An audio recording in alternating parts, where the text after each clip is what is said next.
इंद्रसेन नामक ब्राह्मण के घर एक पुत्र का जन्म हुआ।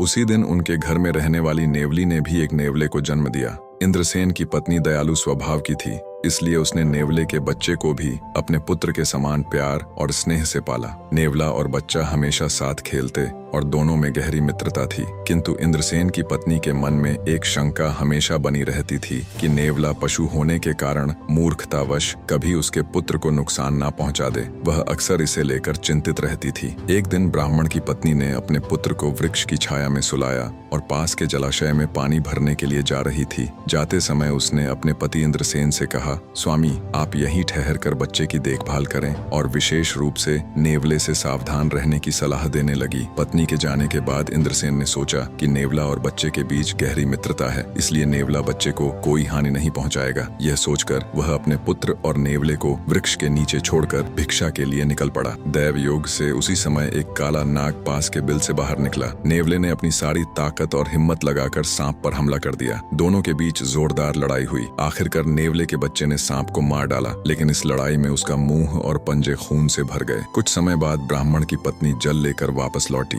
उसने दूर से देखा कि नेवला का बच्चा दौड़ता हुआ उसकी ओर आ रहा है और उसके मुंह पर खून लगा हुआ है। ब्राह्मण की पत्नी का मन उन्हीं पुरानी आशंकाओं से भर गया कि कहीं इसने उसके पुत्र की हत्या ना कर दी हो। यह विचार आते ही उसने क्रोध से हाथ में लिए घड़े को नेवले पर फेंक मारा। छोटा सा नेवला जल से भारी घड़े की एक ही चोट खाकर वहीं मर गया और ब्राह्मण की पत्नी जल्दी जल्दी अपने पुत्र के पास पहुंचकर उसने देखा कि बच्चा बड़ी शांति से सो रहा है। आसपास देखने पर उसे एक मरा हुआ नाग दिखाई दिया। यह देख ब्राह्मण की पत्नी को सारी बात समझते देर न लगी। वह पछताते हुए सिर पकड़कर रोने लगी और अपने मूर्खतापूर्ण कार्य के लिए नेवले के शव के पास बैठकर विलाप करने लगी। उसने कहा, मैंने अपने ही रक्षक को मार डाला। मेरी जल्दबाजी और शंका ने एक निर्दोष की जान ले ली। निष्कर्ष, बिना सोचे समझे किए गए निर्णय जीवन में दुख और पश्चाताप ही लाते हैं।